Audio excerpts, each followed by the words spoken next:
Have you ever walked into a place so quiet, so still, that it felt wrong?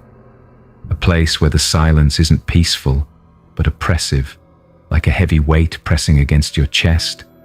It's the kind of stillness that makes your skin crawl, that pricks at the back of your mind with an unshakable sense of dread. You feel it in your bones. You shouldn't be there. That's the kind of place I found myself in, and I can't stop wondering if it was fate or foolishness that led me there. I thought I knew fear. I thought I understood danger, but nothing could prepare me for what I encountered that night. The night I came face to face with something that should not exist. It started like this. Ravi, my brother, was the stubborn type. He never believed in the old stories, not in the curses, not in the warnings, and certainly not in the kuntilanak. To him, those were just tales our grandmother spun to keep us from wandering too far from the village. He'd laugh and say, "Spirits can't hurt you if they don't exist." But he was wrong. Oh, he was so wrong. It was a moonless night when Ravi decided to take a shortcut through the forest.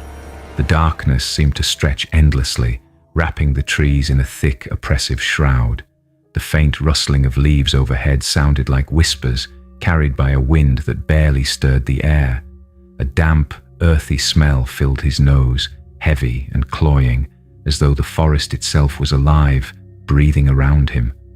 Every step he took seemed unnaturally loud, the crunch of twigs and leaves beneath his feet echoing into the stillness like a warning he was too tired to heed.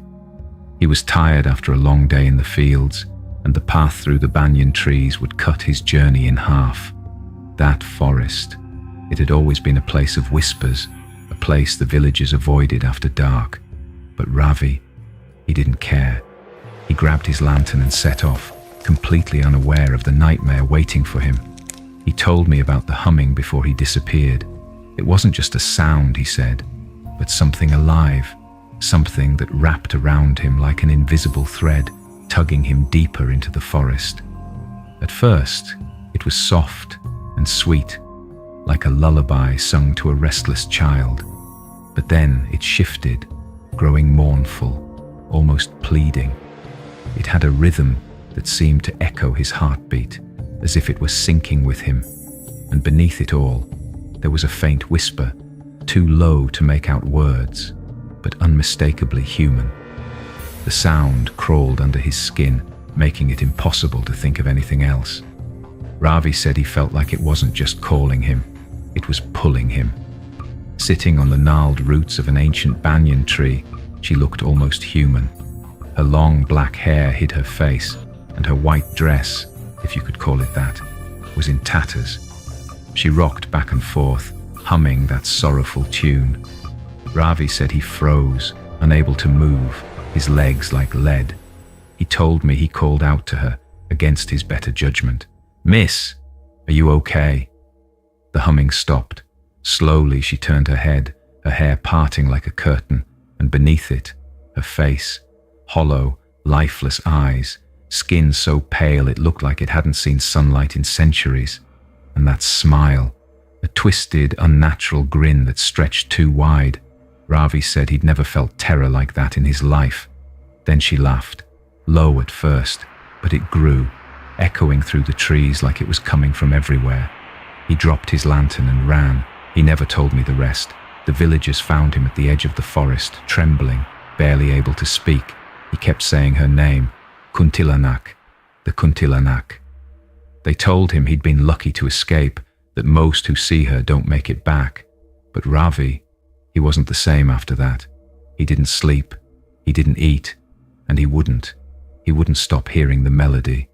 It followed him, even in his dreams.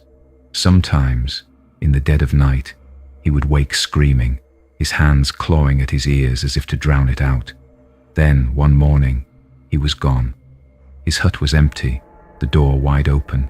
The only thing left was a trail of footprints leading back into the forest, back to her. I couldn't just let him vanish. The thought of him out there, trapped or worse, tore at me like claws. Every memory of Ravi, his laugh, his stubborn grin, his teasing remarks about the old stories, surged through my mind, twisting the knife of guilt deeper. I had failed him once by not stopping him from going into the forest that night. I couldn't fail him again. No matter what the villagers said, no matter how much fear crept into my heart, I knew I had to try.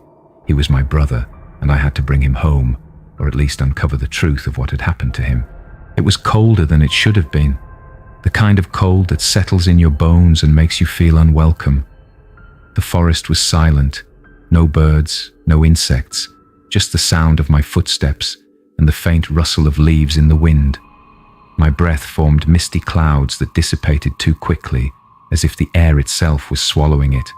My hands trembled, clutching the talisman the shaman had pressed into my palm earlier that day. His voice echoed in my head. "It will protect you if your resolve is strong. Do not falter." I clung to those words like a lifeline, and then it started, the humming. It was soft at first, barely there, but it grew louder with every step. My hands shook as I gripped the lamp, its light flickering like it was afraid too. The path twisted and turned, the trees closing in around me. Shadows danced at the edges of my vision, just out of reach, and I could swear I felt eyes watching me from the darkness. And then I saw it. The banyan tree, just like Ravi described. Its roots looked alive, writhing in the ground like they were trying to escape. The air felt heavier, suffocating. I called out, my voice barely more than a whisper. "Ravi, are you here?" The melody stopped. And then I saw her. She stepped out from behind the tree, her hair shimmering like black water, her face, that horrible face, smiling at me like she'd been expecting me. "You dare to disturb me again?" she said, her voice a sickening mix of sobs and growls. I froze. My thoughts raced, every fiber of my being screaming at me to run, but I couldn't. Something about her, something about that smile held me in place. I raised the talisman, the shaman's words echoing in my mind. "This will protect you, but only if your heart is strong." My heart was pounding, but I held my ground. "What did you do to my brother?" I demanded. She laughed louder this time and pointed to the tree.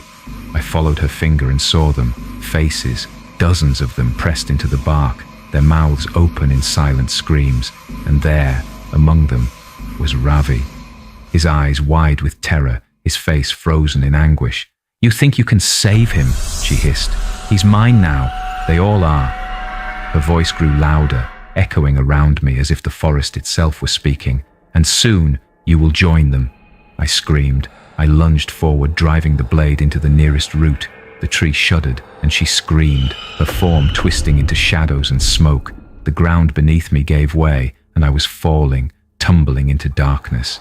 It felt like I was drowning, icy hands clawing at me from all sides. I clutched the talisman, muttering every prayer I could remember.